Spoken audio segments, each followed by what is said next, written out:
Hello, Chem 20s. Here's lesson 1 on chapter 4.2. Just a couple things to talk about in 4.2. First thing here is kinetic molecular theory. Now, we did talk about this back in grade 10, and really KMT is just talking about the fact that particles are always in motion. For gases, this motion would be straight line paths at a constant speed unless you change temperature. This also means that gases will continually bump into each other, and we will use this whole concept to explain some of the other empirical properties. Now, because we're trying to learn this from home, and this is all very visual, and I'm usually kind of running around the classroom trying to do things to explain this, I'm not sure how effective this part is going to be. So we are going to make a couple of simplifications. I would encourage you, make sure that you do get through and read 163 to 164. You don't necessarily have to make notes, but, just think critically about the motions in solid liquids and gases, why gases would be compressible, all right, and what gas pressure ultimately is. This is the one that I kind of want to talk about here. When we talk about gas pressure, since it shows up in all of our laws, gas pressure is the amount of collisions that you get with these particles based upon this, not based upon, the amount of collisions that you have between particles and the sides of their containers. So if I had, a syringe full of gas, all right, the gas in there is moving. It would be bumping into the plunger, it would be bumping into the sides of the syringe, and it would create a certain amount of force per unit area. I think the easiest way to think about gas pressure is the number of collisions that you would get, let's say, per second or something like that. I just want to know, when I think about gas pressure and I make changes, I have a certain number of particle collisions with the container. If I make a change, do my particle collisions go up or down? And we can kind of predict what's happening with gas pressure. You can certainly relate this back, all right, especially to Boyle's law. You could make an extension to Charles' law on the combined. I wouldn't worry about this one. Just me killing time on a reading assignment. All right, so this is a very minimal amount of your readings and stuff into 4.2. Give it a once over. Pay attention to compressibility, gas pressure, and maybe the relationship to Boyle's law. And if it makes sense, friggin' awesome. That's amazing.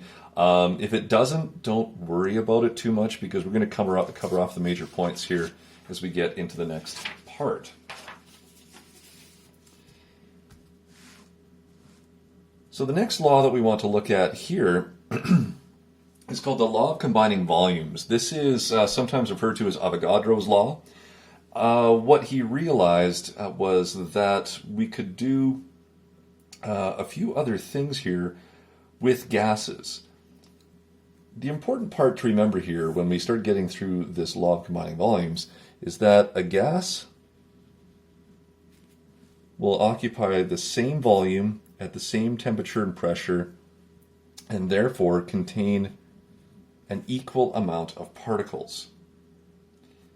This is because in any gas, the space or volume that you measure is really just the empty space between the particles. You have to realize that these particles are absolutely minuscule. They are beyond microscopic. They are so tiny.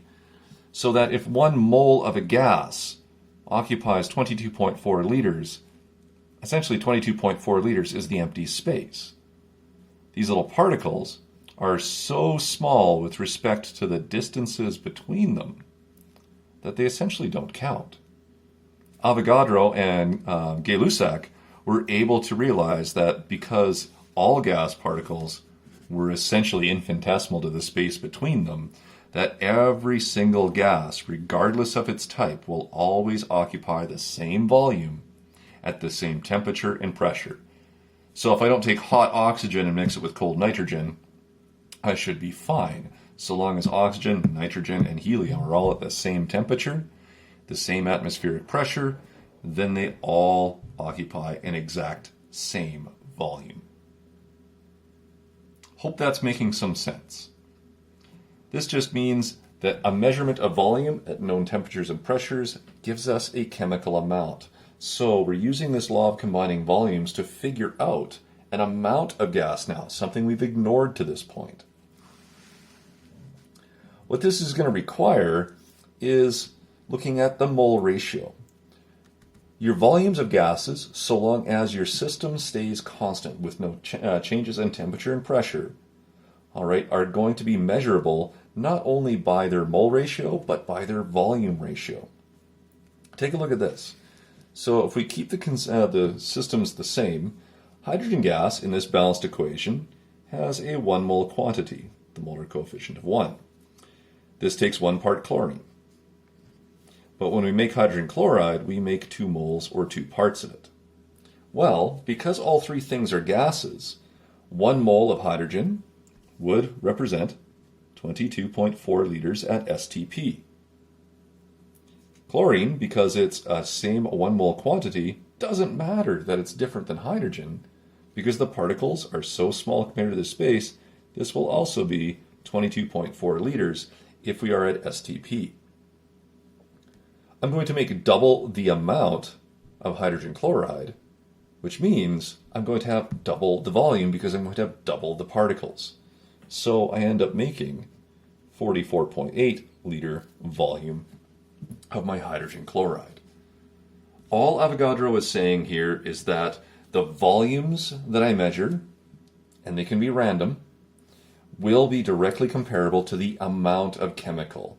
Or in other words, all that balancing that we did in Chemistry 10 and all that balancing we did in the Chem 10 review can really just be extrapolated here to these volumes, so long as you keep temperature and pressure the same. Same thing happens here when we make ammonia. All right? If I take hydrogen, react it with nitrogen, and create ammonia, you can see that it takes 3 parts to 1 part to 2 parts. That would be the balancing that we get when we take a closer look at this. Chemistry terms, we would say 3 moles, 1 mole, and 2 mole, but since these are all gases, we get to make an exception to this mole rule and realize that 3 volumes, 1 volume, and 2 volumes would ultimately all be shown here, and you can see that in the visual representation. So, key point here, Avogadro's theory about combining volumes can only really be applied to gases, and we've already said that temperature and pressure must be consistent. I cannot apply this to condensed states such as solids and liquids, so this doesn't work for most of our balanced equations. In Chapter 4, since we are only dealing with our gas problems, we get to use this shortcut to what is known as stoichiometry to help us out. We can make predictions about what volumes we will see when we start looking at this.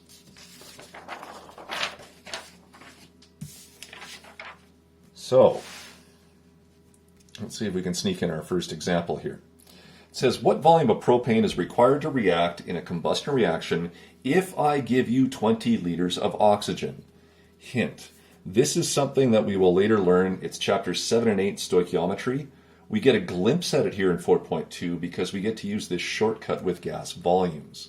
But I need propane first. So C3H8, and that is typically a gas. It's going to react with oxygen. That is a gas. I would produce carbon dioxide, a gas. And if I burn this in the open, I will also create water vapor, which is a gas. So I have a full gaseous system here, which means any mole ratio I come up with can also be interpreted as the volume ratio. Let's balance this first. 3 carbons, 1 carbon, I need 3 here, so it's a 1:3 ratio. 8 hydrogens, 2 hydrogens.